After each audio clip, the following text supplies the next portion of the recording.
Vamos dar início ao nosso estudo sobre o Teorema de Tales. Ao iniciar essa videoaula, vamos observar aqui o que vem a ser o Teorema de Tales. Para isso, observe o seguinte aqui, ó. Você tem um feixe de retas, que chama retas paralelas. O que são retas paralelas? São retas que não se cruzam. Assim, as retas A, B e C, que são indicadas com letras minúsculas, elas são retas paralelas. Por isso que eu coloquei aqui ao lado, ó. A reta A é paralela à reta B, que é paralela à reta C. Assim, essas três retas A, B e C são chamadas de retas paralelas. Ou seja, elas, ao se prolongar, elas não se encontram. Elas se mantêm a mesma distância.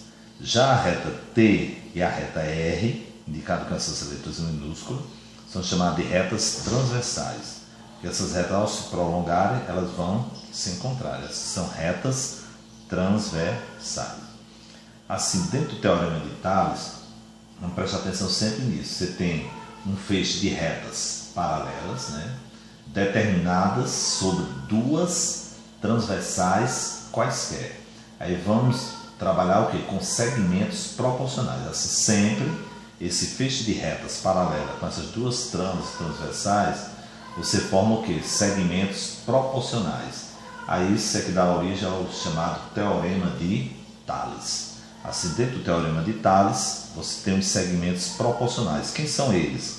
Essa distância do ponto A para o ponto B vai estar para a distância de BC. Assim como na outra reta R, você tem um segmento MN que vai estar para o segmento NP. Assim, aqui eu estou aqui, a representação matemática, onde você tem uma igualdade entre duas razões. Isso aqui chamamos de proporção. Assim, dentro do Teorema de Tales, você vai formar o quê? Uma proporção. Eu vou dizer que o segmento AB vai estar para o segmento BC, assim como na outra reta, MN vai estar para NP. Assim, essa relação matemática que eu tenho o quê? Uma igualdade entre duas razões, chamamos de proporção. Assim, o que é a proporção? É uma igualdade entre duas razões. E no Teorema de Tales, você forma o quê? Segmentos proporcionais. Aí, para isso, vamos ter que resolver o quê? Uma proporção, utilizando sua propriedade fundamental para se achar a solução da proporção. Vamos aos exemplos, que aí vocês vão compreender melhor como é que eu vou formar essa proporção a partir do feixe de retas paralelas cortada por duas transversais. Assim, aqui eu começo. Determino o valor de x, que é uma medida no segmento, no feixe de retas paralelas. Assim, aqui eu tenho três retas, que são paralelas, e eu tenho duas transversais. A partir daqui, eu vou ter o quê? Segmentos. Segmentos são o quê? São pedaços de retas. Assim, o primeiro segmento, chamei de segmento X, vai desse ponto a esse aqui, ó, que é do ponto AB, de acordo com essa ilustração anterior. O outro segmento, que é de B para C, corresponde a 6. E aqui o outro segmento MN corresponde a 3 e o segmento NP corresponde a 9. Para isso, eu irei construir uma proporção. Para se formar essa proporção, você vai fazer o seguinte. Aqui, primeiro segmento AB corresponde a X, que vai estar para o outro segmento BC, corresponde a 6. Que é igual, utilizando a proporção, do mesmo jeito que você fez nessa reta, você faz nessa outra reta. Eu peguei X está para 6. Assim, na outra eu faço 3, no caso que é o outro, vai estar para 9. Assim, ao formar a proporção, você vai utilizar a propriedade fundamental da proporção, que diz que o produto dos extremos é igual ao produto dos meios. Assim, aqui eu vou multiplicar cruzado na proporção. Multiplicando cruzado, você fica 9 vezes x de um lado, e do outro você fica com 3 vezes 6. 9 vezes x dá 9x. 3 vezes 6 corresponde a 18. X será igual a 18. Quem está multiplicando passa dividindo. 18 dividido por 9. Assim, quem é o valor final aqui de x? X corresponde a 18 dividido por 9 a 2. Assim, o segmento AB, que é que estava faltando nessa reta, ele corresponde a 2. Vamos para o outro item, aonde você tem o feixe de retas paralela, cortado por duas transversais. Observe como é a representação. Aí, a partir dessas informações, iremos formar o que? Uma proporção. Agora, não podemos deixar de esquecer que do jeito que você fizer numa reta, você tem que fazer na outra. Logicamente que eu poderia utilizar esse está para esse e esse está para esse, mas eu gosto de seguir o critério de trabalhar sobre a reta. Assim, a mesma situação que eu faço numa reta, eu faço na outra. Logicamente, se você fizer de outra maneira e dando certo resultado, porque não só tem um caminho, né? Você pode ter outros caminhos diferentes para chegar a esse resultado. Não tem problema.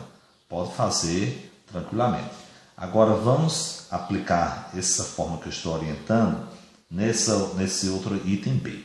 Observe que nessa reta você tem um segmento MN e o segmento NP. Aqui. Mas observe que na outra é diferente. Ele deu o segmento aqui, ó, foi de A para B, mas ele não deu o segmento de B para C. Significa dizer que para que você possa aplicar, do jeito que você fizer numa reta de um lado, tem que fazer na outra. Assim, caso você queira fazer, eu tenho um X e eu tenho esse comprimento completo, que vai dar aqui até o ponto C, de A para C, que corresponde a 8. Esse pontilhado não é a curva, esse pontilhado está dizendo que é o ponto. A distância do ponto A para o ponto C corresponde a 8. É aqui essa distância vertical, aqui. Essa reta, sobre a reta aqui, vertical não, sobre a reta. Assim, esse comprimento aqui sobre a reta, esse segmento de AC é o valor de 8 e não esse pontilhado. Cuidado para não confundir, porque pela ilustração você pode pensar que esse pontilhado aí, em forma de curva. Mas vamos fazer do mesmo jeito que eu fizer nessa reta, eu tenho que fazer na outra. Assim, se eu tenho essa medida aqui que é de AB e eu tenho uma medida completa, no outro lado também eu tenho que ter a mesma coisa. Senão não dá para determinar o valor de x. Assim, eu vou colocar que x, que é o primeiro pedaço de lá, vai estar para o segmento completo, que é 8. Assim, se eu coloquei aqui x está para 8, na outra eu tenho que fazer a mesma coisa correspondente. Assim, o pedaço completo que corresponde a essa reta aqui, esse pedaço de cima que está correspondente ao x é 3. Mas eu tenho que fazer a relação com o comprimento total aqui do segmento, que vai de M para P. Assim, esse segmento de M para P vai ser a soma desses dois pedaços. Você somando 3 com mais 12 corresponde a 15. Assim, o 15 é o que eu vou utilizar. Por que o 15? Porque lá que eu usei o valor total, que foi 8. Do jeito que eu faço numa reta, eu faço na outra. Assim eu fiz. Ó. X foi feito. Ó. X está para 8. Na outra, o mesmo caminho. 3, que é o pedacinho de cima, vai estar para o pedaço completo. Daqui para cá, corresponde a 15. Se o 12 você não usou, usei para achar o pedaço completo, que é 3 com mais 12, 15. Assim eu coloco 3 está para 15. Assim, temos que tomar cuidado nessa questão sobre essa organização. Observe que no primeiro item foi mais tranquilo, porque aqui você tem ó, segmento X está para 6. Aí do outro lado já tem, ó, o correspondente de X é 3. Ó. 3 está para o outro, correspondente do 6 que é o 9. Ó. Que é do jeito que você fez numa reta, faz na outra. Assim, ó, X está para 6, assim como 3 está para 9. Assim aqui na outra tem que ser a mesma coisa. Ó. Esse comprimento vale quanto? X. E o total daqui para cá vale quanto? 8. Assim, ó, X está para 8. O outro tem que ser a mesma coisa. Ó. 3 vai estar para o segmento completo. Quem é completo? Ó, 15. Assim, ó, 3 vai estar para 15, que é daqui para cá. Assim você usou esse com esse, formou uma razão. Do outro lado a mesma coisa. Você usou 3 com o 15, aí formou a outra razão. E a igualdade entre duas razões chamamos de proporção. Assim, para resolver a proporção, você utiliza o princípio fundamental, a propriedade fundamental da proporção. Qual é a propriedade fundamental? Que o produto dos extremos é igual ao produto dos meios e vice-versa. Na hora de multiplicar, você sempre começa multiplicando onde tiver a variável. Se a variável estiver no extremo, você começa com o extremo. Se ela estiver nos meios, você começa com os meios. Se não tiver a variável, você começa multiplicando. De um lado vai ficar 15 vezes x, que já fica no primeiro membro. E do outro vai ficar 3 vezes 8. Aí 15 vezes x corresponde a 15x. 3 vezes 8 corresponde a 24. Aí agora, quem está multiplicando, passa dividindo. Resultado, 24 dividido por 15. X será igual, aí vamos dividir. Para isso eu vou colocar aqui o 24, vamos ver o 15 quantas vezes cabe dentro do 24. No 24 cabe quantas vezes o 15? Uma vez. Uma vez 15 é 15. Para 24, sobram 9.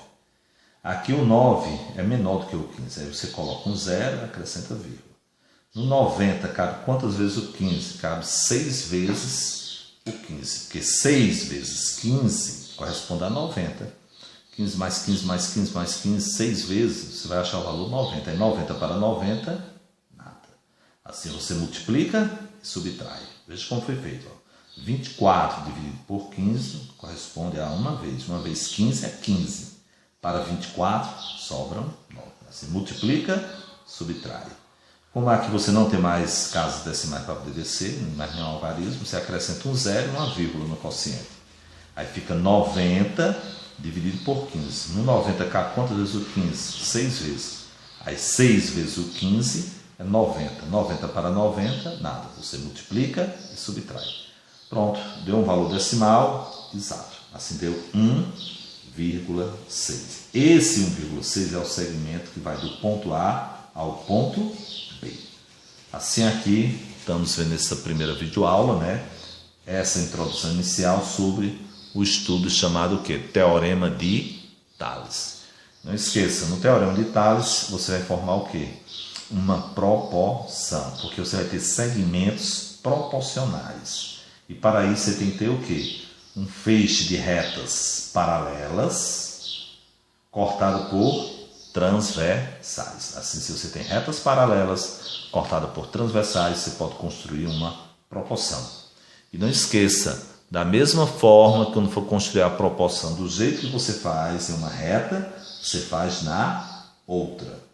E o princípio aqui, a propriedade fundamental da proporção que você utiliza é o produto dos extremos é igual ao produto dos meios e vice-versa. Pronto, assim estamos aqui concluindo essa primeira videoaula. Procure refazer as questões e procure aprofundar o seu estudo desse tema chamado Teorema de Tales.